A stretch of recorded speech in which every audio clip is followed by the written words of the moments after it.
Welcome back to the Public Health Practice Gap. I am your host, Dr. Bradley Fevrier. Today, we are going to confront one of the most comforting, highly scientific, and completely disastrous myths in the entire landscape of modern medicine and public health policy.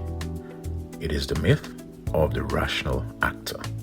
In public health academia, clinical administration, and legislative planning, we are deeply wedded to a comforting but highly flawed assumption. We believe human beings are logical spreadsheets.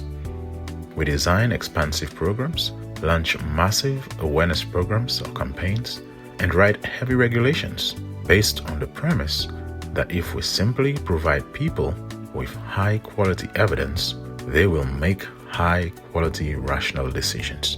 We assume that if we publish data proving smoking kills, people will throw away the pack.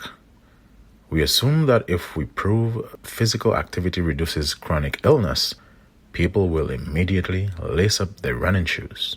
We assume that if we explain the metabolic benefits of whole foods, people will bypass the cheap, ultra-processed options in the inner aisle of the grocery store. The logic is pristine. The science is unimpeachable. Yet, human behavior consistently, stubbornly, and beautifully refuses to follow our logical maps. To help us understand why, I want to take you back to the amusement park. Later that afternoon, the sweltering heat had finally begun to break, and I was holding my resting 5-year-old daughter, shifting her weight quietly to my other hip as we recovered our energy. As we stood there near the center of the park, I noticed a bizarre spatial anomaly. In a park packed to the absolute rafters, where thousands of people were willingly trading 90 minutes of their lives to stand in sweltering, dusty lines for a brief shot of adrenaline, one ride stood completely deserted. There was no queue, no crowd, no excitement. Guests would walk right past at the entrance, glance at it for a split second, and keep moving.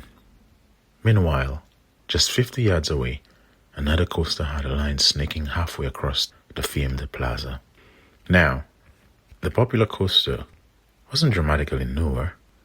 According to the ride specifications, it wasn't even dramatically faster or more thrilling, yet everyone gravitated towards it like moths to a flame. As I stood there in the crowd, holding my resting daughter, looking back and forth between the swarming lines of the popular ride and the empty, pristine platform of the deserted one, a stark realization hit me. This empty platform is a perfect physical representation of our public health implementation crisis. Because in public health, we build empty rides every single day, and then we get angry when the public refuses to stand in line for them. In this episode, we are going to look at what amusement parks understand about choice architecture that public health completely misses. Dive deep into the behavioral economics of default bias and explain why systems always win. Let's start with what I call the comfort of the spreadsheet. We love the rational actor myth because it makes planning easy. Write a pamphlet, launch a website, check the box, feel good about it. But this ignores ego depletion and the cognitive bandwidth crisis. Willpower behaves exactly like a phone battery. It drains with every decision you make all day. By the time a single parent finishes a 12-hour shift, after navigating public transit and worrying about rent, their cognitive battery is sitting at 2%.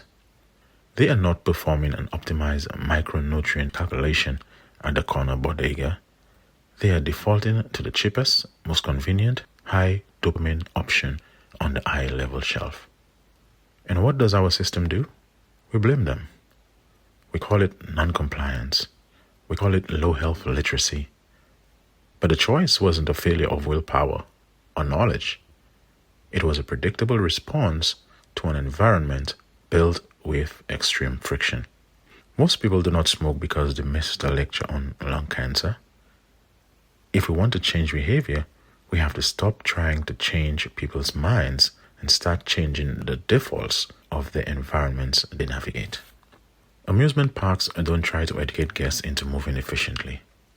They design the environment so the desired choices are automatic. 3 pillars. Pillar 1, visibility.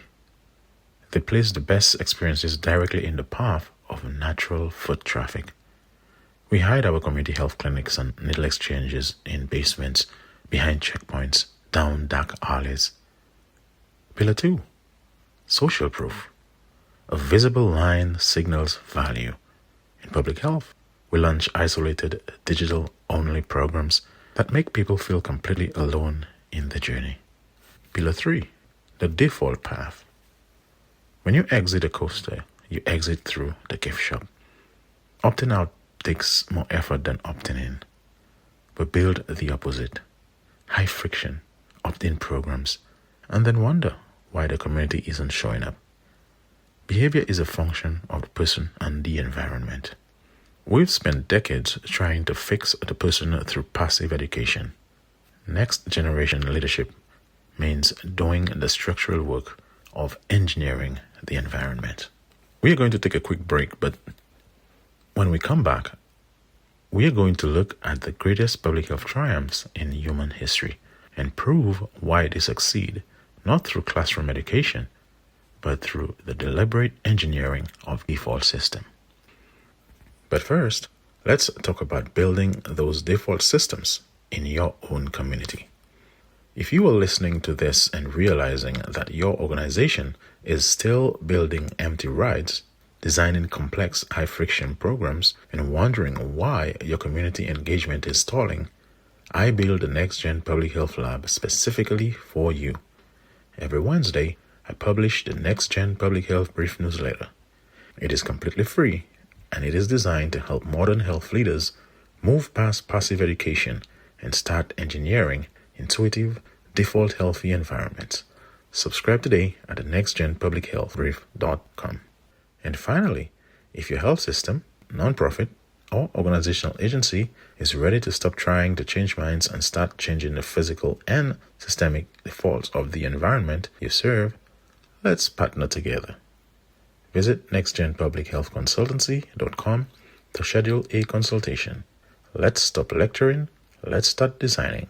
Now, let's get right back to the show. Our first case is traffic safety. In the mid-20th century, traffic fatalities skyrocketed and we responded with billboards and safe driving films. Death rates kept climbing because we were treating it as a moral and educational failure of the individual driver. The breakthrough came when pioneers like William Haddon redesigned the environment instead. Compulsory seatbelt laws and low-friction three-point harnesses, crumple zones, collapsible steering columns, automatic airbags, curved highway ramps, guardrails, reflective lane dividers. An airbag does not ask you permission. It does not tax your cognitive battery. We didn't make drivers smarter. We made cars and roads more forgiving. Our second case study is tobacco control. We didn't shrink smoking rates with a clinical diagram of a damaged lung. We banned television and radio advertising, removing the visual social proof. We passed clean indoor air laws, so smoking meant leaving your friends and standing in the cold next to a dumpster. We raised a sin tax at the point of sale. We didn't change minds, we changed the default experience, making the unhealthy choice and exhausting a detour, and the healthy choice the path of less resistance. So how do you apply this in your own space? You run a next-gen behavioral audit. The probability of someone making the choice you want is inversely proportional to the friction they must endure to reach it. 3 steps. 1. Locate your opt-in choke point. If a diabetic patient needs nutritional counseling, don't make them navigate 5 separate hurdles to get it. Enroll them automatically, unless they choose to opt out.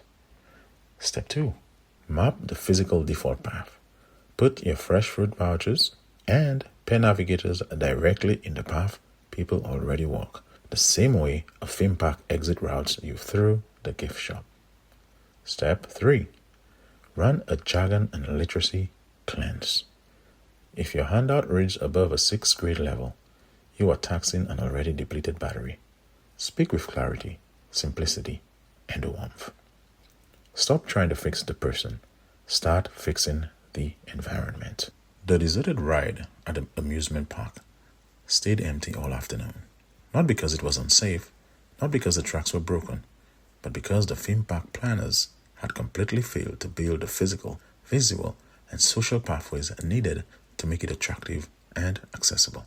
It sat there, pristine and useless, a monument to a planning spreadsheet that had completely ignored the biological reality of the tired, sweltering crowd. We cannot afford to keep building empty rides in public health. We cannot continue to design beautiful, logical academic interventions in our sterile offices and then get angry at our communities when they refuse to stand in the lines we've built to access them. The defining challenge for the next generation of public health leadership is not whether our science is correct. The science is clear. The challenge is whether we are willing to put down our lecture notes, step off our administrative platforms, and do the heavy structural work engineering intuitive, default healthy environments. Because knowledge can inform behavior, but systems shape behavior, and systems always win. Thank you for tuning into the Public Health Practice Gap. If this episode challenged you to look at your community or clinical space through a behavioral design lens, please take 30 seconds to leave us a 5-star review on Spotify or Apple Podcasts. Share this episode with a colleague on LinkedIn, and make sure you join us inside the lab by subscribing to the Next Gen Public Health Brief.